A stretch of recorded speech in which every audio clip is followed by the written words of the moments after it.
So this is an origami spring joint. As you open it up one way, it will fold across in the other way. Why should you care about this model? Maybe you could use it as a fan, but other than that, here's a lizard.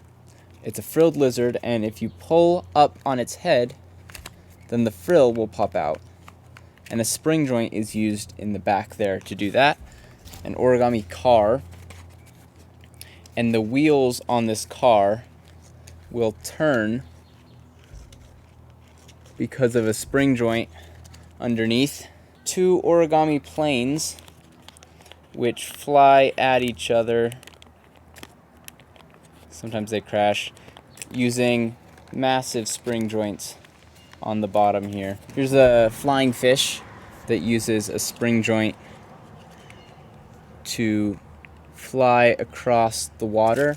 The water here also uses spring joints as a texture.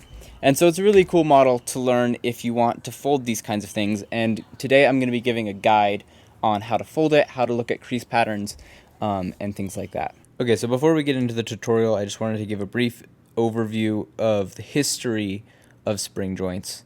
Started off, of course, with Jeff Bainon and the spring into action. This is the origin of the spring in spring joints. He designed these models where it's these twisted up kind of cylinder things, and if you push on it, then it will spring out in different directions. And so it was a really cool action model that was used as kind of a tessellation. And then the next thing is Jeremy Schaefer, who designed a model called the Squishy Spring into Action Tessellation Tower about 12 years ago. And this is the first model that used what I would consider a spring joint in the model itself. So a spring joint is where you integrate a spring into action into a set of pleats like he does in this model. And then the next thing is I came along and I started folding some spring joints. So this is when I worked some spring joints into a flasher pattern where I replaced all of the reverse folds going around with spring joints, and that made it move in some interesting ways.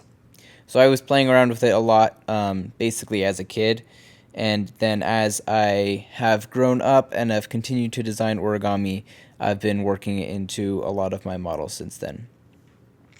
So more recently, I've been using spring joints in action models to do some interesting things. You can do things like making a more complicated flapping crane or making a chameleon that color changes. And that's, I think, one of the more interesting uses of spring joints for origami and why I think they're really cool to learn. I've also been doing some research and designing some new kinds of spring joints. So here's one that goes with different types of pleats, or with like an arc of a radius of pleats and things like that. And then the last thing, if you want a diagram, I made a diagram for a self-folding fan, which is essentially the same thing as a spring joint. And so you can follow that along instead of the video, and there's a link for that in the description. And if you're interested in the math behind the spring joints, I ended up writing a paper that goes over the kinematics and everything that goes on in these spring joints, and also kind of explains how they work if you're interested in that. So spring joints come in a lot of different shapes and sizes. What I'm going to show is a stage 4 spring joint, which means that it has 4 of these folds coming around like that. It has a pretty wide range of motion, and this is one where it will go flat straight across. So sometimes it'll go at an angle while it's flat, but this one's just going to be straight. And the idea is that if you can build the skills to fold this, then you'll be able to move to more complicated spring joints or spring joints in different models. So to start, we're going to fold a diagonal.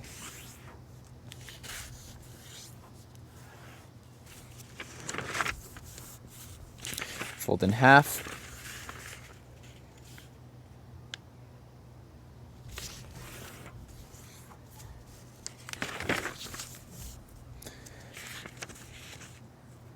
Flip the paper.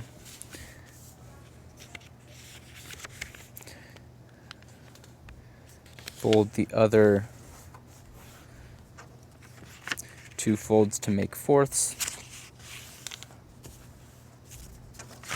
And then if we fold all of those together, we'll have a simple set of pleats. Unfold those pleats, and then in the other direction, we're going to fold in half.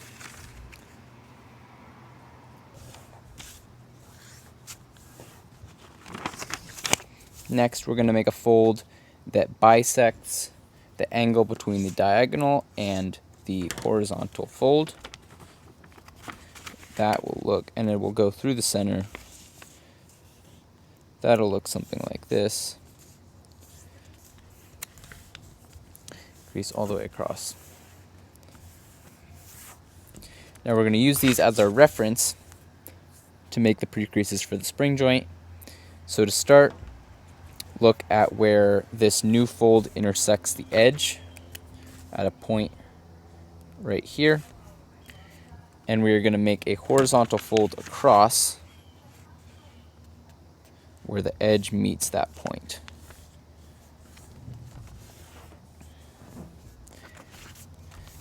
Next, we're going to make another fold where it intersects the next pleat, right there.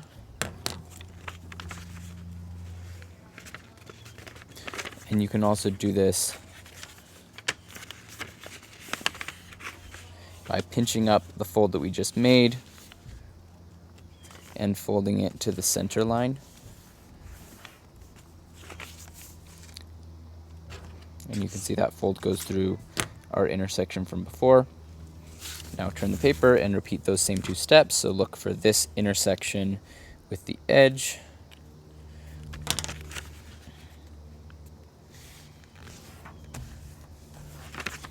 And then I'm going to reverse that to a mountain fold so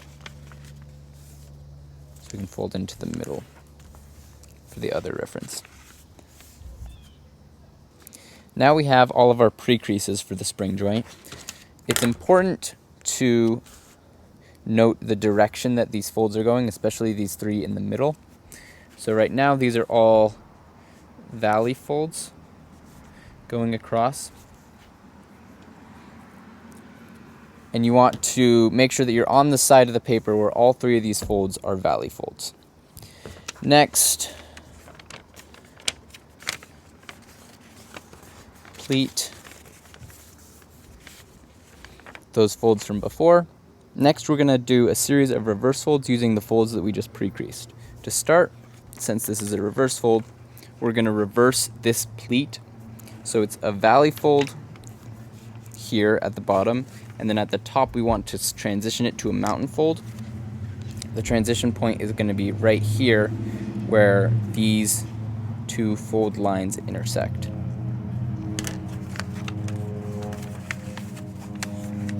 Then we're going to make a mountain fold along the diagonal of this rectangle, which you can pinch out like that. To continue the reverse fold, we're going to repeat this process with the next pleat. So the next pleat will have a mountain fold at the bottom, which reverses to form a valley fold at the top. And then we're going to continue our diagonal, this time zigzagging down, like that. Now we can start to kind of fold things together, but we're going to continue on the last of our three pleat folds. So this one is going to be a mountain fold at the top, valley fold at the bottom, and we're going to pinch out another one of those diagonals to make the zigzag. And then the last leg of the zigzag we can also pinch out right here. And for me, that was already there from the pre-creases before.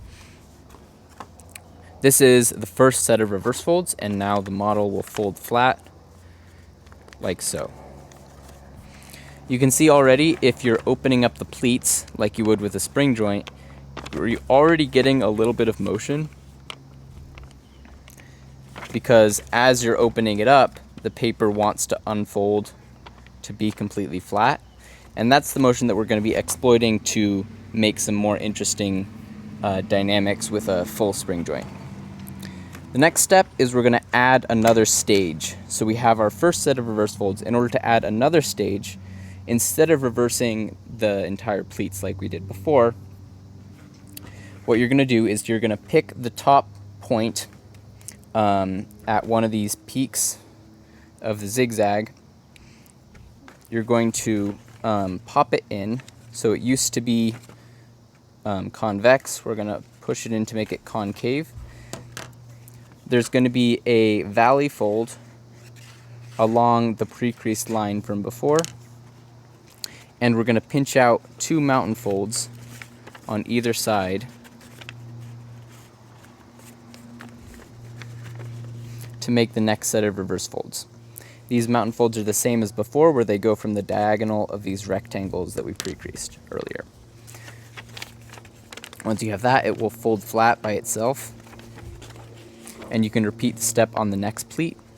So we're going to again push this in to make it concave, and then pinch out mountain folds for the diagonals, and make sure that you're folding along the valley fold that was pre-creased earlier.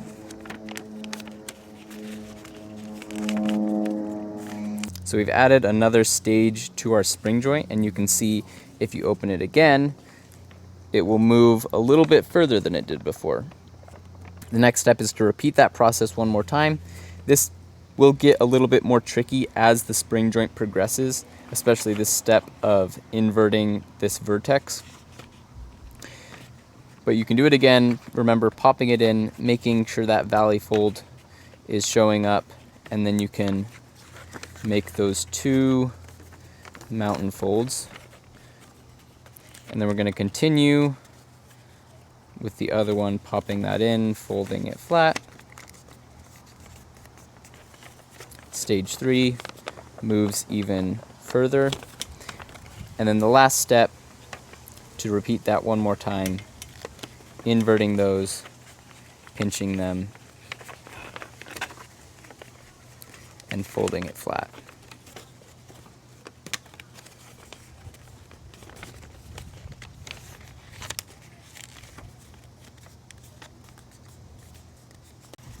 And there you have your finished origami spring joint, which you can use to fan yourself, or to perhaps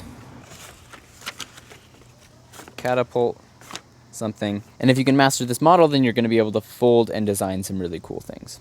One last thing I wanted to talk about is how to approach spring joints in a crease pattern. So this is the crease pattern for my flapping crane, where the rest of the crease pattern is pretty much a standard crane crease pattern, and there are a set of pleats that are grafted in the middle here. The spring joint, you can see right here on the crease pattern. In order to fold that, we want to look for the same references that we pre-creased when we were folding this spring joint.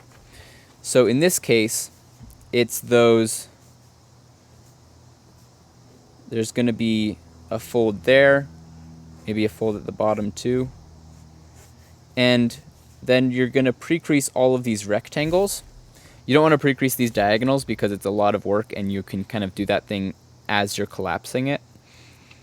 But once you are able to make the pleats that the spring joint goes inside, and once you're able to fold the pre-creases that go across like that, then you're going to be set to collapse the spring joint based on this procedure with your model. So anytime a spring joint appears in a crease pattern, it'll look something like this.